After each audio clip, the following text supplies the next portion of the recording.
રામ સીતારામ, જય શ્રી કૃષ્ણ, જય માતાજી, જય ગોપાલજી, ઠાકરધણી, જય જલારામજી, જયનંદ્રજી, સ્વામિનારાયણ મહાદેવ, હર હર હર મહાદેવ. કેમ છો? મોજમાં? તો વાંધો નહીં બાપલી, બિલકુલ મોજમાં રહેવાનું. વાલી ગુડ મોર્નિંગ, જય શ્રી કૃષ્ણ. ગુડ મોર્નિંગ ને જય શ્રી કૃષ્ણ. ચા પાણી નાસ્તો બસ તૈયારી થઈ છે. ચા મુકાઈ ગયો છે, ગોળી ગરમ મુકાઈ ગયો છે ને ભાખરીનો લોટ બાંધવાનો. ઓકે ને અહીંયા અમારે બેન બા હું જો દેખે ને ક્યાં સિયા ગુડ મોર્નિંગ, લામ લામ, સીતારામ, જય શ્રી કૃષ્ણ. હા એમ કરવાનું હોય. આમાં હવારમાં દરવાજો ખોલવો પડ્યો છે કારણ કે નાવામાં જે ગેસ ગીઝર છે ને એમનો બોટલ પૂરી થઈ ગઈ છે, એટલે ગરમ પાણીથી નાહવાનું તો ના હોય અત્યારમાં, પણ મારા જેવાના ટાંગા ને હાથ ને બધું દુખતું હોય ને તો પાણી ઝારવાનું હોય, ઝારવાનું. તો એના હાટું નળ ચાલુ કર્યો તો ક્યાં આવ્યું નહીં પાણી, એટલે હવે હવારમાં ને માથાકૂટ થઈ ગઈ કારણ કે ત્યાં સેટી આડી છે હવે બધું, ને બાટલો ક્રોસ કરીને ખાલી ત્યાંથી લઈ આવવાનો અને ભરેલો મૂકવાનો છે. જોઈએ છે હવે કઈ રીતના શું થાય છે બધું. કેમ બોલી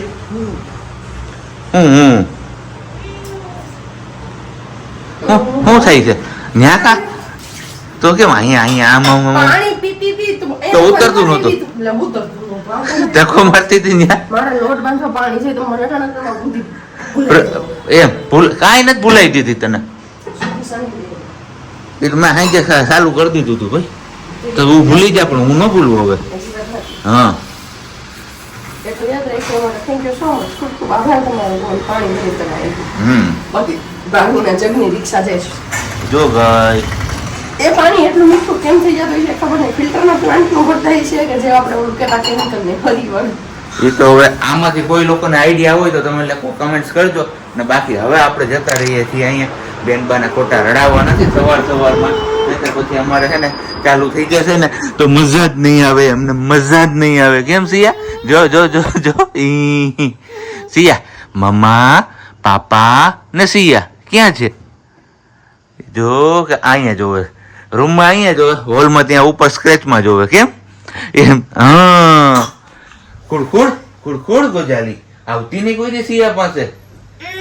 અને છોકરાઓ બીમાર પડે ને ત્યારે અઘરામાં અઘરો ટાસ્ક કયો છે ખબર છે? જ્યારે સમજતા શીખી જાય ને ત્યારે એમને દવા આપવાનો, ધાંધણીયા જુણાવી દે. બરોબર ને? હું પી લઉં છું પણ થોડી વાર લાગે મારે પીતા. મારે લગભગ દવા પીવામાં અડધી કલાક જેવો ટાઈમ જતો રહે પીવડાવવામાં, કેમ કે બેનબાને કોઈ વાતે દવા પીવી જ ન હોય. જે મારે ન પીવી એમ એને ન પીવી હોય. સાચી જ વાત છે, એમાં કઈ છે નહીં. પણ કઈ વાંધો નહીં, છતાં આપણે પી લઈએ છીએ અને સ્ટ્રોંગ છે મારી જેવું કે પેલી નથી ધવલ જેવી કે જરાક એટલું હોય ને તો પણ કાલે શરદી ને એવું હતું છતાં પણ એમના મોઢા ઉપરથી સ્માઇલ ગાયબ નહોતી થતી, મસ્ત રીતે લેતી હતી, કચકચ નહીં કે કાંઈ નહીં. એટલે એટલી સ્ટ્રોંગ છે કે બહુ વધારે થશે તો જ એ કરશે, પેલું બાકી નહીં કરે. બાકી દવા પીવામાં મારા જેવી નથી. હવે એક દવા પીવામાં તમારે જેવી નથી, બાકી તો તમારે કરતા તો હાલો સી હાલો આપણે હું આવી ગયો. હાલો હા હું છે તારે હે તારી વાત સહન હા એમ કીધું કે સ્ટ્રોંગ છે મમ્મા જેવી. તમે ખુદ તમારા મોઢે કહો છો, અત્યારે કેમેરા સામે તમને જ બોલતા. હું ક્યાં કહું છું કે ના પાડું છું? તો તમે કીધું દવા પીવામાં હા હાલ આવું સી આવ્યો. હાલ મને દીકરાને ગલમી દાવા માંડી. ચા પાણી નાસ્તો કરી લીધો અને બસ હવે પાછા ખખોડિયા કરવા જો એવું લાગે છે, કારણ કે આ બધું કુંડા બુંડા ને જો બધું બહાર કાઢ્યું છે. મરી મસાલા એટલે એ વજન છે એમાં. ઊભી રહેજે કારણ કે ગેસની બોટલ બહાર કાઢવાની જ ન, એની હારોહાર કીધું હવે આ પણ બધી વસ્તુ આપણે બહાર કાઢી જ લઈએ. કેમ ન્યા મૂકવું હે એમ નો હાલે? ઓલું ટેબલ લઈને પણ મૂકી દે પણ તને નો લે બોલ જોઈ લે એ હાવ એ તારું ન હાલે એમ. ઘા કરતું હોય ગમે એમ. સારું હાલો તો હવે હારીને પેલા બધું બહાર મૂકી દઈએ. સૈયાબેન બહાર રમે છે ને ત્યાં સુધીમાં આ બધું કામ આપણે આટોપી લઈએ, પછી પાછું નવું જ જોશે. હવે ઓલરેડી આપણે ઓફિસ જવામાં થઈ ગયું છે લેટ, કારણ કે આ બધું ઉખડી જતું ને પાછું નવું બધું કરવું પડ્યું એમાં. પછી સૈયાબેનને આપણે દવાને બધું પીવડાવવાનું હતું તો એમાં થોડોક ટાઈમ જતો રહ્યો, પણ કંઈ નહીં. જો છતાં પણ આપણે ટાઈમે તો ઓફિસે પહોંચી જ જશું. મોતથી જીવી લઈએ, જીવાય એટલું. ઉપાધિ તો આખી જિંદગી છે. બીજાને ગમીએ કે ના ગમીએ, આપણે ખુદને ગમીએ ને એટલું કાફી છે. શું કેવું તમારે આ બાબતે એ કમેન્ટ્સ કરીને ચોક્કસથી જણાવજો. અચાનકથી આવું બધું મને યાદ આવી ગયું તો કીધું ચલો તમારા લોકો સાથે આપણે શેર કરતા જઈએ અને પછી જ જઈએ ઓફિસે.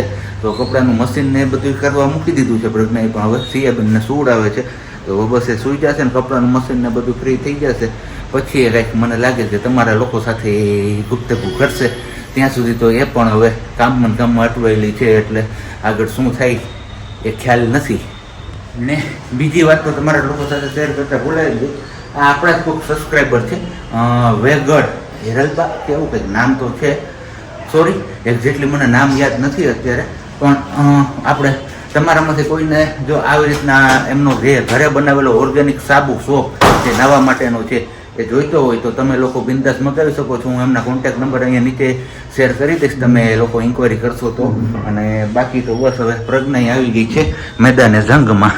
હે બોલો હું બોલો અમુક જાઉં છું હું આવું છું તો કે થોડુંક હા એવું છે, કંઈ વાંધો નહીં, સારું હાલો. તો એ હવે મૂકી આવે ને ત્યાં સુધીમાં આપણે હવે પાણીની બોટલ ભરવાની એક બાકી છે, ભરી લઈએ અને પછી નીકળીએ આપણે આપણી ઓફિસ તરફ.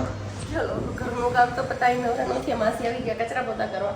તો મેં કીધું હું મારું કામ લઈ લઉં અહીં બહારનું. તો આપણે બેન નહીં લીધા છે બહાર, ને મારે ભાંગવાની છે ગોઠલ, કેમ કે આપણે બનાવવાનો છે ગોઠલીનો મુખવાસ. ભાગ છે જીયા ગોઠલીનો મુખવાસ, તો બસ આ ભાંગવાની છે. બેન મને ભાંગવા દઈએ કે હું કરે ખબર નહીં, જોઈ લઈ હારો જોતું જ બધું એને. સવારે ભાખરી બનાવતી હતી તો પાટલીને વેલણ જોતું હતું, અને હવે અત્યારે આ જોઈએ સિયાઈ આપવાનું નથી તને જો. તો ચલો ગોઠલી ભાંગી પછી બાફવાની છે, બાફીને ખવડાવવાની નથી, પણ એના આપણે કરવાનું છે સાબુદાણાના મૂર્ખા પડીએ એના જેવું. તો કંઈક અલગ મુખવાસ બનાવવાનો, કન્ટિન્યુ રહેજો, બહુ મજા આવે. ચલો વાગી ગયા છે 3:45 ને 5, અને આપણે બેનને સુવડાવી દીધા હતા. તો બપોરે આપણે પણ એની હારે સુઈ ગઈ. અને જે મેં તમને ગોઠલીનું કીધું હતું કે મુખવાસ બનાવવાનો છે, તો સોરી રેસીપી શેર ન થઈ, કેમ કે સિયા રહેતી નહોતી ને, તો વર્ષાબેન એને માન રાખી. અને મેં અહીંયા વાળી ગોઠલીની પેલી જે આપણે આવે ને સંચામાં નહીં, પણ આપણે સાબુદાણાની વેફર કરી અને પાડીએ ને એ જ રીતે અત્યારે પાડી દીધું છે. આટલું થયું હતું, એટલી ગોઠલી હતી ને એમાંથી, અને એ પાડી અને પછી સુડાઈ દીધી, કેમ કે સિયા નીંદરમાં હતી. અને હું એ રેસીપીને બધું શેર કરવા જાઉં, કેમેરો હાથમાં ઉઠાવું તો બહુ બધી વાર લાગી જાય, તો ત્યાં સુધી કંઈ બેન બાર એમ નહોતા, એટલા માટે. અને અહીંયા અત્યારે બેનને બેસાડ્યા છે આવી રીતના કંઈક અહીંયા. અને અહીંયા જે આ વાળું નાખ્યું ને એ શું થઈ છે કે ગાદલું છે ને સેટીનું એ હટી જાય છે, વચ્ચે થોડીક જગ્યા પડે ને ત્યાં મેં નાખ્યું છે અત્યારે ગોદડું, એટલા માટે. અને આ વાળી પોર આપણે ખાલી કરીને સાફ કરી નાખી છે આવી. તો બસ અત્યારે પોચ સાફ થઈ ગઈ છે. ત્યાં બધો પ્લાન છે કંઈક અલગથી કરવાનું, પણ હમણાં નથી કરવું. મેં કીધું ચોમાસું જવા દઉં, ચોમાસા પછી કરું, યા તો પછી જોઉં છું ક્યારે પ્લાન થાય છે. કંઈ નક્કી ન હોય, કદાચ વહેલો બી બની જાય, પણ ચોમાસું જાય ને એ પછી ત્યાં પેલું ગ્રીન વાળું ઘાસ લગાવવાનું છે. અને જે પેલી રેલિંગ દેખાય છે ને તમને લોકોને, જો આ વાળી એ રેલિંગમાં કંઈક અલગ નાના નાના પોટ આવે ને એ લગાવવાનો પ્લાન છે, લટકાવવા વાળા આવે ને એમાં મની પ્લાન્ટ ને એવું બધું, વેલી ને એવું બધું. તો થોડું ગ્રીન બી રહે અને સિયાને મજા આવે, કેમ કે એમને એવું નેચર ગમે છે ને, એટલા માટેથી અત્યારે ખાલી કરાવી જ પોર્ચ. પણ હવે જોઉં ક્યારે ટાઈમ મળે છે. અને આમની રેસીપીમાં એવું હતું કે મેં ગોઠલી હતી ને બાફી નાખી હતી, બાફી અને પછી એમને ક્રશ કરી ડાયરેક્ટલી, કેમ કે કટકી કરીને સુકાવી નથી. કટકી કરીને સુકાવવાની હોય પહેલાં, અને પછી એમનું પાછું ખીચું બનાવવાનું, પછી આવી રીતના સાબુદાણાની જે આપણે પાડતા હોય ને એમની રીતના કોથળીમાં ભરીને પાડવાનું. અને મસાલામાં મેં અજમા, મરી પાવડર, નમક અને સંચળ પાવડર, બસ આટલી વસ્તુ જ એડ કરી છે, બાકી કંઈ એડ નથી કર્યું. તમે લોકો બનાવો ને તો ડાયરેક્ટલી પીસતા નહીં, કેમ કે બહુ મહેનત થાય અને પીસાતું નથી જડ દઈને મિક્સરમાં, એટલા માટે. તો પેલા કટકી બાફી લેવાની, બાફીને સુકાઈ દેવાની, પછી કટકી કરવાની, કટકી કરી અને પછી હવે સુકાઈ જાય પછી એનું ખીચું કરવાનું, અને ખીચું કરી અને પછી મસાલા નાખીને આવી રીતે પીસવાનું. તો બહુ મસ્ત લાગશે ટેસ્ટમાં અને એકદમ પોચી બનશે. હવે મારે જોવાનું છે કે આ પોચું બને જ કે નહીં, કેમ કે મેં સુકાવી નથી, ડાયરેક્ટલી પીસીને પાડી દીધી છે ને, એટલા માટે. ઓફિસથી તો આપણે ઘરે પહોંચી આવ્યા છે અને હવે જવાનું છે આપણે પાછું ગામમાં, કારણ કે ઉડતું ઉડતું એક હપેતરું આવ્યું છે લેવાનું. તો કીધું ચલો એ હપેતરું લેતા આવ્યા. અને હારો હાર પેલી આપણે જે લીચી કીધું હતું ને કે કંઈ મળે ગામમાં તો લેતા આવ્યા, કારણ કે આની પહેલાં જ્યારે આપણે લઈને આવ્યા હતા ને ત્યારે મોતીબાગવાડા રોડ ઉપર ઊભા હતા. તો હમણાં છેલ્લા 3-4 દિવસથી હું જોતો આવું છું, પણ ત્યાં અત્યારે ભાઈ હોતા નથી. તો કીધું ફાઇનલી આજે ગામમાં જઈએ અને જો ત્યાંથી મળી જાય તો ત્યાંથી આપણે લેતા આવીએ. તો ચલો ફટાફટથી હાથ પગ મોઢું ને બધું ધોઈ નાખીએ, ફ્રેશ થઈ જઈએ અને તૈયાર થઈને નીકળી જઈએ આપણે ગામમાં જવા માટે. ગામમાં બાળસ કરી ગયા થોડીક, કીધું પેલા આ શાક અહીંયા વઘારાય છે ને એ શાક આપણે પેલા જોઈ લઈએ રેસીપી, પછી મારે શીખવું છે આવું વઘારતા. હા એટલે જ ને. જો આ છે ને પેલા આપણે તેલ મૂક્યું, પછી જીરું, પછી ગયું તમાલપત્ર હો લીમડો અને ચટણી હિંગ અને હવે આપણા જશે આ પેલા રિલાયન્સ સ્માર્ટ બજાર વાળા બટાકા. પ્લાનિંગ કઈક આપણો એવો છે કે બટાકાનું શાક અને ભાખરી, બરોબર ને? એકદમ બરોબર. સાદું ને સિમ્પલ. આવડે જો સાદા સિમ્પલ પૂરું થઈ ગયા. રસ જો વાટકીને પડ્યો છે એટલો થઈ જાય. એટલો ન થાય, મેં કાલનો જોયેલો છે. તો કાંઈ નહીં, પછી તું કેરી ખાઈ લે એમને. હા. બાકી અહીંયા અમારા આ બેન ને કઈક ખાટું ખાટું તીખું મીઠું તો તીખું જ ખાવાનું મન થયું છે એમને. હવે તમે લોકો ઓપ્શન આપજો કે તીખું શું બને. ઢોસામાં તીખું ન હોય કઈ, શું હાલશે? કાઈ ન હાલે. હે સિયા તાલે શું ખાવું છે?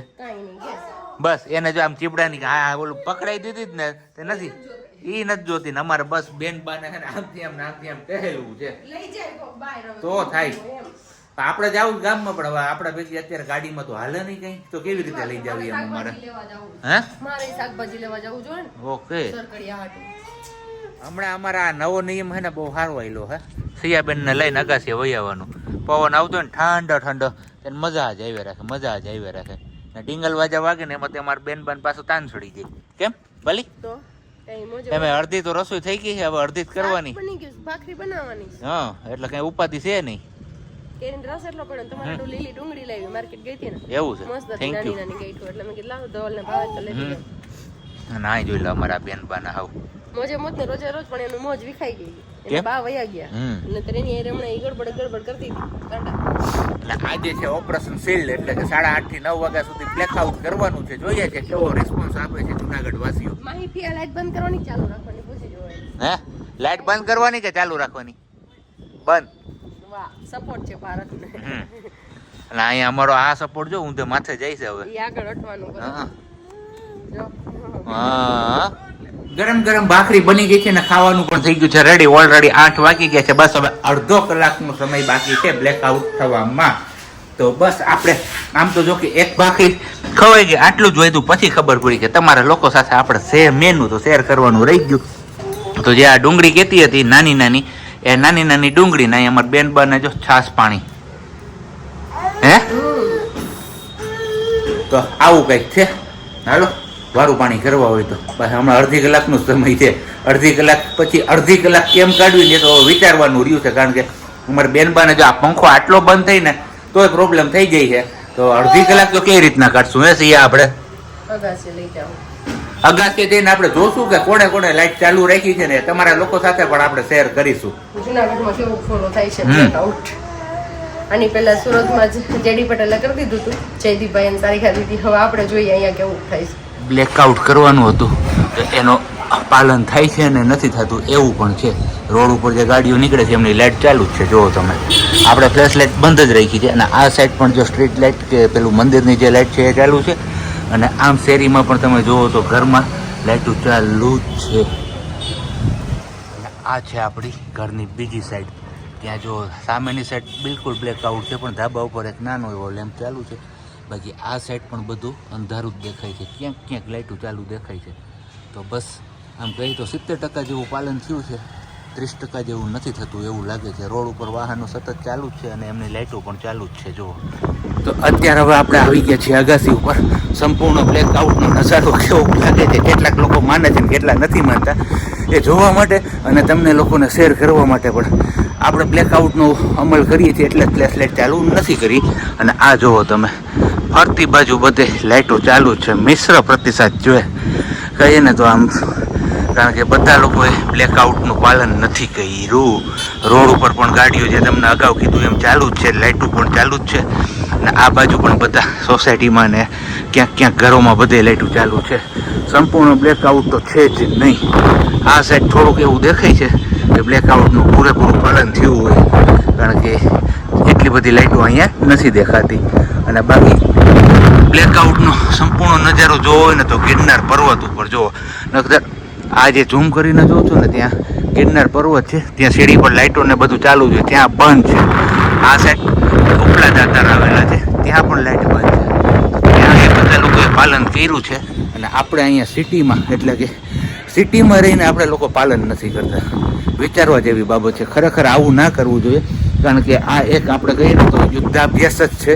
કારણ કે જ્યારે પણ એવી પરિસ્થિતિનું નિર્માણ થાય અને ત્યારે આવી રીતના જરૂર પડે બ્લેકઆઉટ કરવાની, તો કેટલા લોકો પાલન કરે છે એ હવે આપણે નક્કી કરવાનું છે. કારણ કે થોડીક પણ લાઇટ હોય અને દુશ્મનનું કોઈ પણ વિમાન આપણી સુધી અહીંયા પહોંચી જાય તો એમને લાઇટ જ ખાલી કાફી હોય. તો જેથી કરીને સરકાર જે કંઈ પણ સૂચના આપે ને એ બધું પાલન આપણે કરવું જ જોઈએ. પણ હવે જોઈએ છીએ, ભગવાન કરે એવી સ્થિતિ તો ન આવે યુદ્ધ જેવી, પણ આ પાલન કરવું જરૂરી છે. તમારા લોકોનું શું કહેવું છે આ બાબતે? તમે લોકો કમેન્ટ્સ કરીને ચોક્કસથી જણાવજો.